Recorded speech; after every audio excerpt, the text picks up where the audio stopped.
Eh bien, bonjour à tous et à toutes. Donc, c'est Jean-Pierre de Cyberlibris. J'espère que vous allez bien. Je suis heureux de vous retrouver pour cette deuxième partie des webinaires de janvier pour les universités. Donc, c'est la première de l'année pour les consacrés au SHS. Donc, bonne année aux personnes qui n'étaient pas présentes à la séance d'hier consacrée à l'économie-gestion. Euh, il y a eu, je vais faire une petite introduction comme d'habitude sur la séance. Il y a eu beaucoup de choses à préparer aujourd'hui. J'ai pas pu tout préparer parce qu'il y avait vraiment énormément de choses. Donc j'ai quand même fait un programme, je pense, assez chargé. J'ai réduit certaines parties pour pouvoir en développer d'autres. Vous verrez tout à l'heure. Juste pour vous resituer un petit peu pour les personnes qui participent pour la première fois à ce type de séance, on fait un petit récap tous les 2 mois généralement sur les nouveautés qui sont arrivées sur ScholarVox Université. Hier, il y avait la séance consacrée à l'économie-gestion. Aujourd'hui, c'est les sciences humaines et toutes les matières qui sont liées aux sciences humaines. Et vendredi prochain, il y aura la troisième partie qui, elle, va être consacrée aux sciences. Donc généralement, c'est une sorte de webinaire qui se fait en 3 volets autour de ScholarVox Université. Petite chose hier, alors je ne sais pas si des personnes parmi vous étaient présentes, mais hier après-midi, on avait eu un petit webinaire en compagnie des éditions Orphi, qui venaient présenter leur catalogue. Et juste pour vous informer, pour les personnes qui n'ont pas pu participer à la séance, qu'elle sera en ligne début de semaine prochaine sur la chaîne YouTube de Cyberlibris. Donc, pour les personnes qui n'ont pas pu suivre ce webinaire, vous pourrez le retrouver sur notre chaîne dès la semaine prochaine. Le webinaire qui est en cours d'enregistrement, lui aussi est enregistré et sera aussi disponible la semaine prochaine sur la chaîne YouTube de Cyberlibris. D'ailleurs, les gens qui nous suivent sur YouTube, vous retrouverez en description de la vidéo tous les liens des sélections, des ouvrages qui ont été présentés aujourd'hui.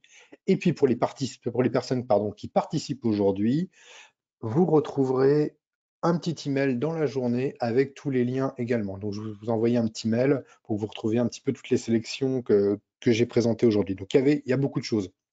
Donc je vous préviens d'ores et déjà.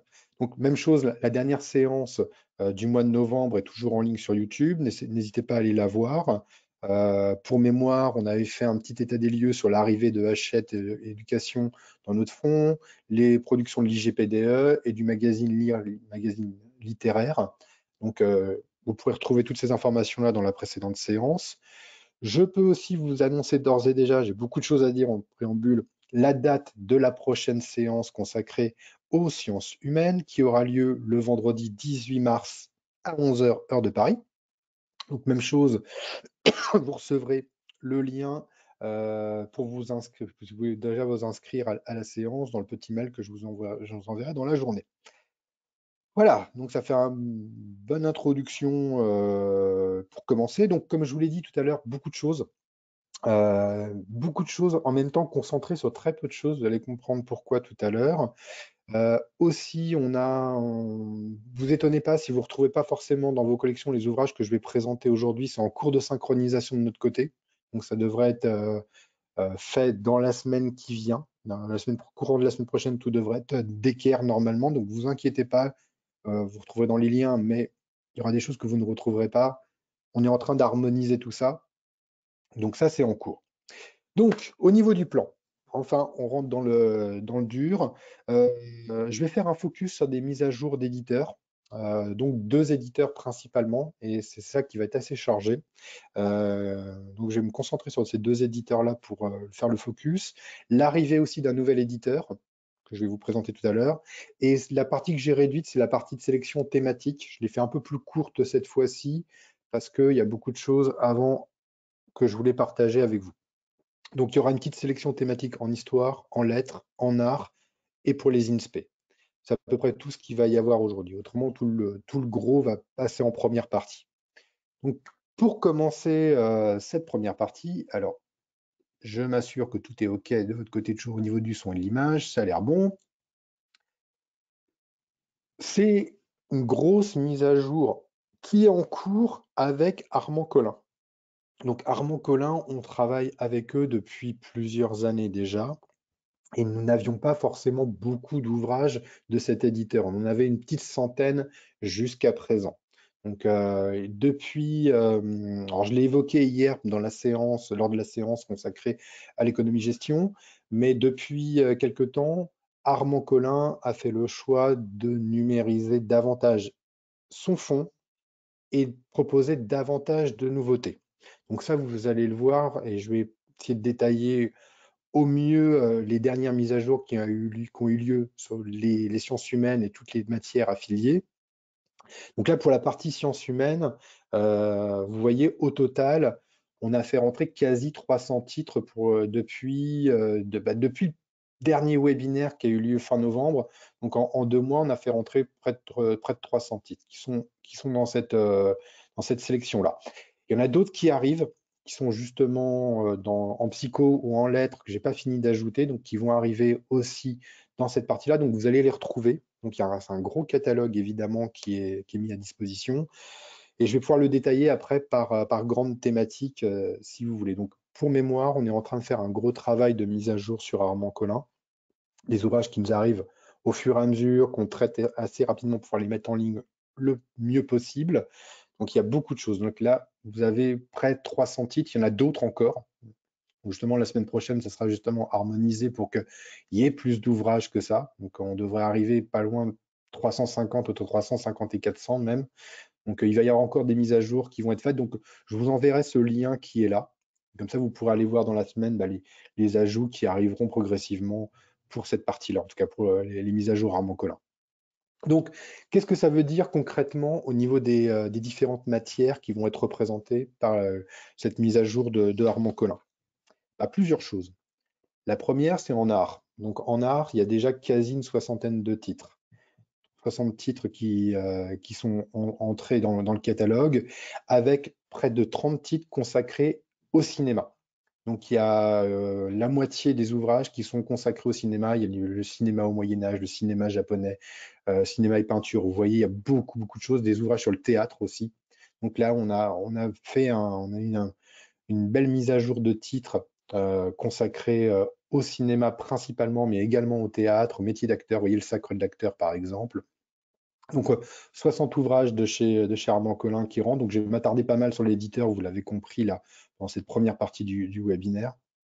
Donc là, je fais défiler un petit peu les ouvrages concernant les arts chez Armand Collin. Vous voyez le cinéma japonais dont je vous ai parlé tout à l'heure. Il y a celui sur le Moyen-Âge, bah, il est là.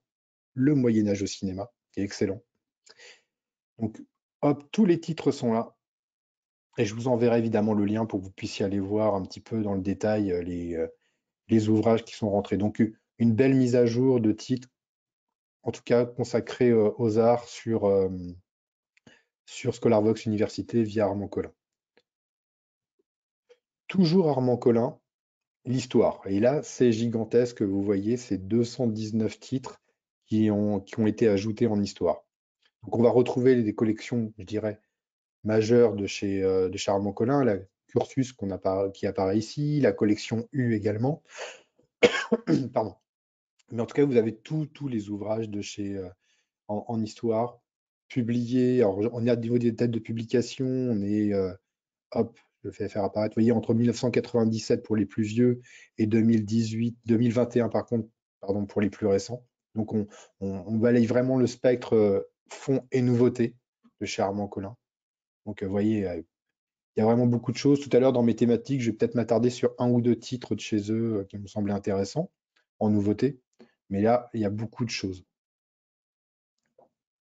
Hop, ça, c'était pour la partie hop, histoire.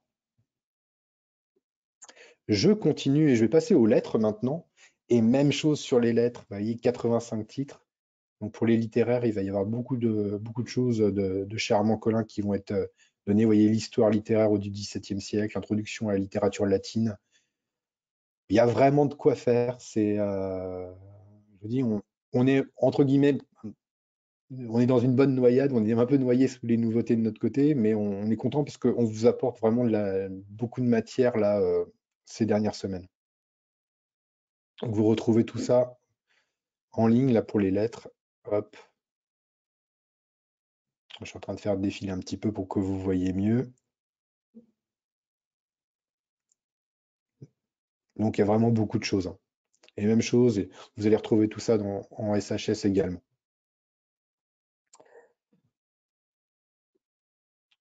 Toujours Armand Collin, je vous l'ai dit, il y en aurait beaucoup ce matin. Là, ça concerne la psychosociaux. Donc 32 titres ont été ajoutés également en psychosociaux avec Armand Collin.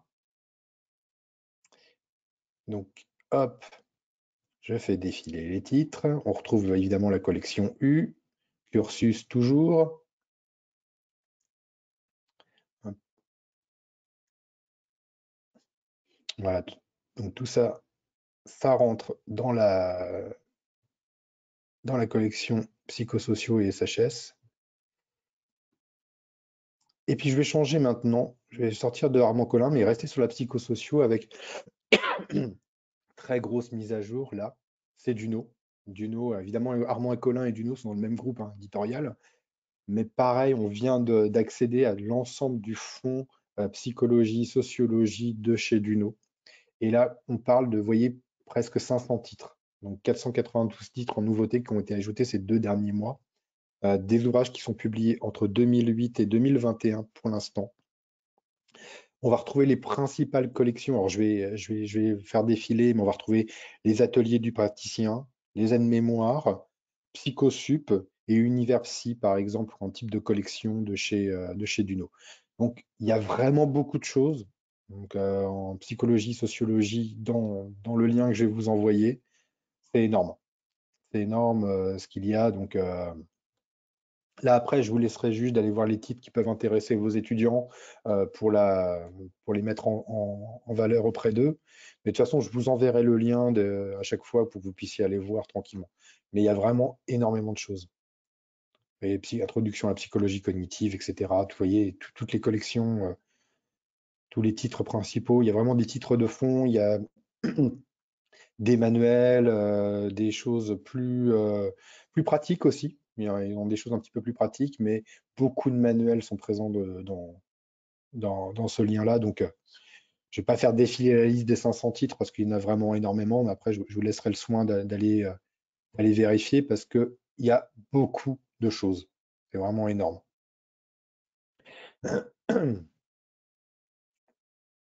Donc ça, c'était pour la partie psychologie, sociologie avec Duno. Donc, grosse entrée de titres là ces dernières semaines.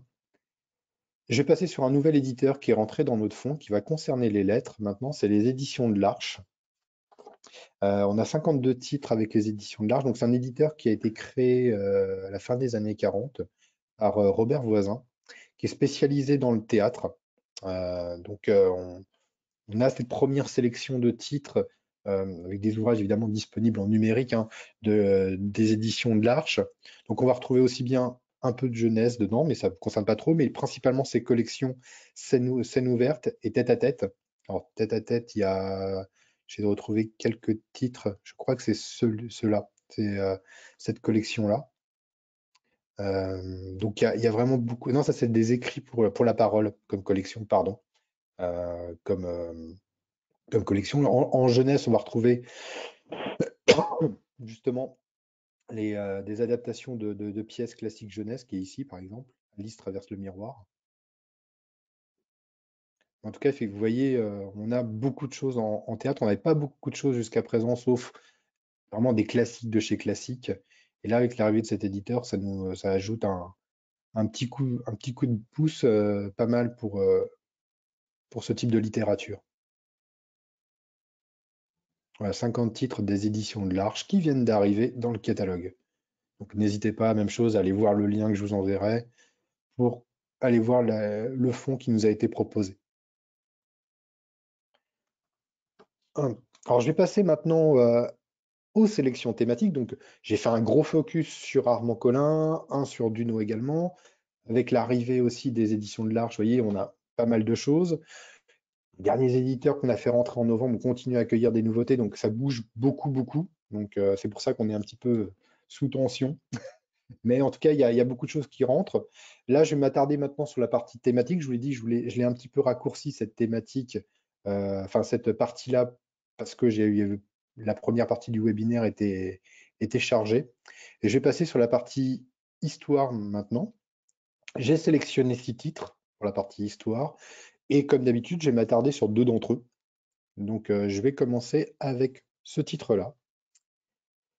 Histoire de la guerre, de l'Antiquité à demain. C'est publié chez Ellipse, c'est de François Pernaut, qui est professeur des universités en histoire moderne à l'université de Cergy-Pontoise. Et cet ouvrage est très massif, hein, il fait plus de 640 pages. Il est découpé en une dizaine de chapitres où l'auteur revient sur l'histoire de la guerre, ses origines, ses formes, ses lieux et ses technologies. Donc c'est vraiment un ouvrage très complet sur la guerre. Donc il part de la guerre à l'âge de bronze et du fer, il passe par la guerre, ce qu'il appelle à l'âge du cheval ferré, on passe à l'âge de la poudre et du fer, les hégémonies, donc les grandes nations qui commencent à s'affronter, commencent donc plutôt 17e, 18e siècle, les guerres à l'âge du progrès, les guerres de la science, donc on arrive plus en plus de nos jours, le nouvel ordre mondial, et comment auront lieu les guerres de demain, donc les guerres postmodernes. Donc on est vraiment sur un ouvrage très pointu sur la guerre, un manuel excellent. Donc pour comprendre un peu l'histoire de la guerre, c'est parfait, il y a tout dedans. Alors, autre titre, alors je retourne sur Armand Collin, décidément, j'en parle beaucoup aujourd'hui. D'une monarchie à l'autre, histoire politique des institutions françaises de 1814 à 2020, c'est de Éric Bonhomme. Éric Bonhomme, il est professeur de Cagne au lycée Montaigne de Bordeaux.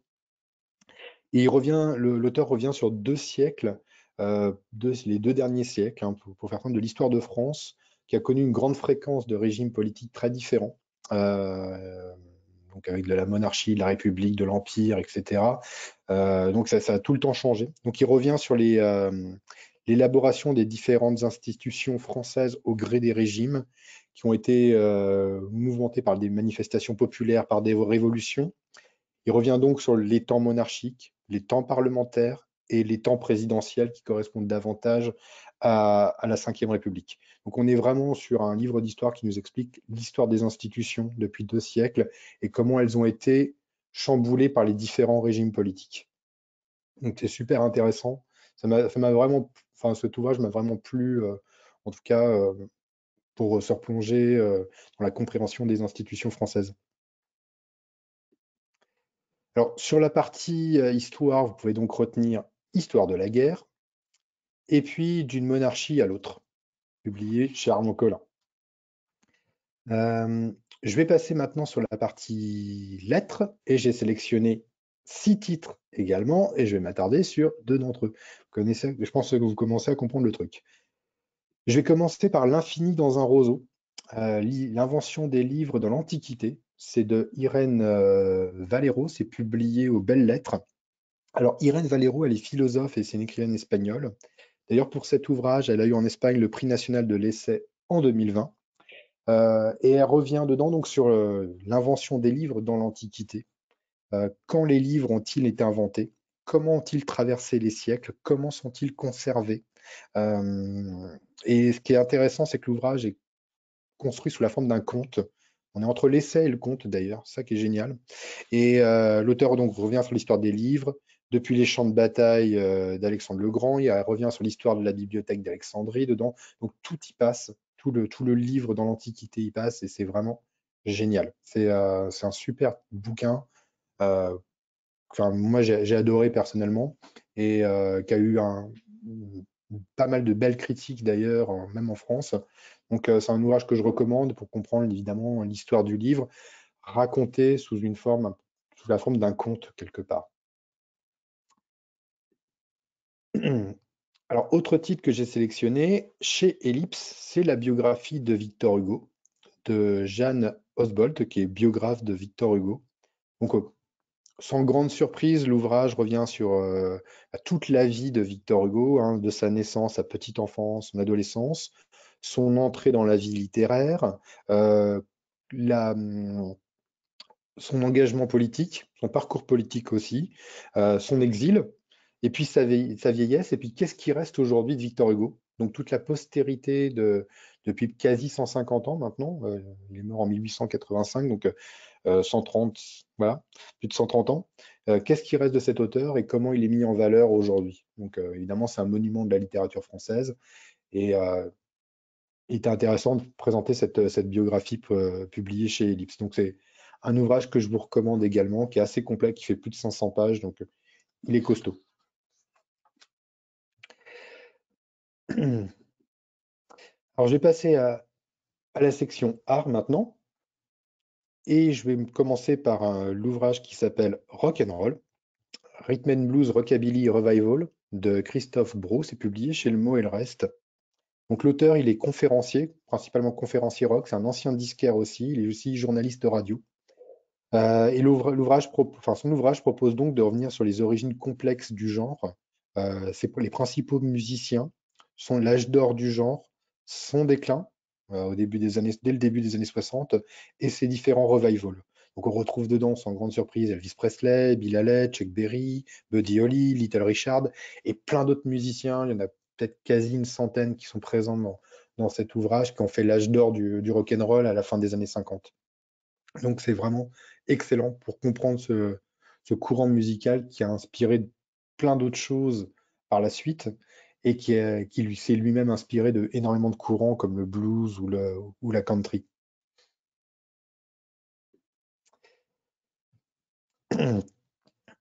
Autre titre en art sur lequel je voulais m'attarder, c'est le Manuel d'histoire des arts de l'Antiquité au XXIe siècle. C'est de Mélis pardon, Poulot-Casajou, qui est professeur à l'école Condé de Bordeaux en histoire de l'art. C'est publié chez Ellipse, je ne sais pas si je vous l'ai dit. Donc, on est sur un manuel ultra complet, énorme. Il fait quasi 1000 pages, l'ouvrage, donc tout y passe dedans. Donc, on a d'abord une introduction à l'histoire de l'art occidental. Donc, l'ouvrage se présente ainsi d'ailleurs comme une introduction à l'histoire de l'art occidental, de l'Antiquité à nos jours. Il est vraiment à destination des étudiants en art. Vraiment, c'est fait pour eux. Il est découpé en 4 grandes parties temporelles. On retrouve donc les principaux courants, les principales œuvres, les artistes. Et l'ouvrage comprend également 44 études de cas dedans. Donc il est ultra complet. Il y a vraiment tout dedans sur l'histoire de l'art. Donc pour la partie art, vous pouvez donc retenir chez Le Mot et le Reste Rock'n'Roll, qui est ici, et puis le manuel des histoires des arts, qui est publié chez Ellipse. Voilà, et pour terminer, je vais terminer avec les sciences de l'éducation. Toujours six titres sélectionnés et j'ai fait un petit focus sur deux d'entre eux. Le premier est publié chez Mardaga. Hop, c'est mon enfant est dyslexique. Pourquoi, comment l'accompagner? C'est de Bernadette Pierrard, qui est prof émérite à l'Université catholique de Louvain et à l'Université de Mons en Belgique. Elle est également psychologue et linguiste. Ça va être un guide à la fois à la destination des parents, mais aussi des professionnels accompagnant des enfants dyslexiques. L'auteur revient à travers son titre, qui est découpé en deux grandes parties sur, évidemment, qu'est-ce que la dyslexie, ses causes, comment il est possible de la prévenir, comment la diagnostiquer, et puis évidemment, comment aider l'enfant, que ce soit chez lui et à l'école. Donc, c'est vraiment un ouvrage très complet sur la dyslexie, écrit par une universitaire, et je pense qu'il va intéresser des étudiants. Alors, j'aurais pu la mettre en psycho aussi, cet ouvrage, évidemment, mais aussi pour des étudiants en INSPE, que ça peut être intéressant de comprendre le mécanisme de la dyslexie.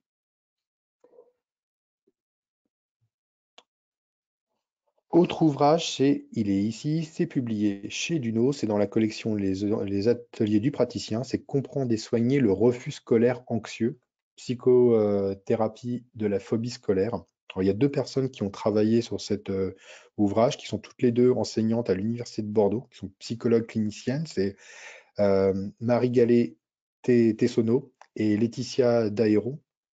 Euh, et dans cet ouvrage, elles décrivent bien le processus du refus scolaire et comment certains enfants viennent à être déscolarisés par anxiété. Donc, elles expliquent tout d'abord qu'est-ce que le refus scolaire anxieux, ses troubles, comment et où intervenir, comment se passe le processus de rescolarisation, le rôle des parents, le rôle de l'école et comment éviter toute rechute. Parce que évidemment, il y a des rechutes et il y a tout un chapitre qui est consacré à ça, comment réaccompagner l'enfant en cas de rechute. Donc c'est vraiment super intéressant pour comprendre les mécanismes de certains enfants qui sont déscolarisés pour des raisons d'anxiété. Donc sur la partie INSPE, vous pouvez retenir votre enfant est dyslexique et puis comprendre et soigner le refus scolaire anxieux. Puis il y a tous les autres titres évidemment de la sélection que vous retrouverez dans le lien que je vous enverrai. Alors là, j'ai terminé pour aujourd'hui. Donc ça, oui, je vous l'ai dit, pardon, ça a été assez chargé. Il y a beaucoup de choses et je pense que j'ai fait l'impasse en plus sur pas mal de choses aussi. Je vous enverrai donc les petits liens avec toutes les sélections qui ont été présentées aujourd'hui pour que vous puissiez retrouver les livres. Encore une fois, il y a les petits soucis de synchronisation vont être réglés, je pense, dans le courant de la semaine prochaine, donc vous inquiétez pas. Donc ce que vous pouvez retenir évidemment de ce petit webinaire, c'est les ajouts massifs avec Armand Collin et avec Duno. J'espère que vous avez compris, l'arrivée des éditions de l'Arche. Ce que je ferai aussi, c'est qu'on a commencé à lancer des nouveaux bouquets en SHS. Je pense à la philosophie, aux sciences politiques, aux sciences religieuses. Je ferai des petits modules, vous recevrez certainement des invitations. Je n'ai pas encore trouvé de date adéquate, mais vous recevrez des invitations, des petits modules de 15-20 minutes où je ferai un focus sur une collection. Comme ça, vous pouvez vous inscrire et écouter ce qu'on a à dire sur cette collection. Donc, n'hésitez pas, je pense que je ferai ça à partir de fin février, début mars, dans cette zone-là. Et autrement, pour rappel, la prochaine séance aura lieu, c'est le 18 mars, ça je vous l'ai dit en introduction, donc n'hésitez pas à vous inscrire quand vous recevrez le lien. Puis pour les personnes qui suivent le webinaire sur YouTube, tous les liens sont en description. Voilà, je pense que j'ai terminé. Il y avait beaucoup de choses. J'espère que c'était intéressant pour vous. Je vous retrouve le 18 mars. Puis en attendant, si vous avez des questions, n'hésitez pas à m'envoyer des mails. Il n'y a pas de problème, j'essaie d'y répondre au mieux. Merci à vous et puis bonne journée et puis à très bientôt. Au revoir.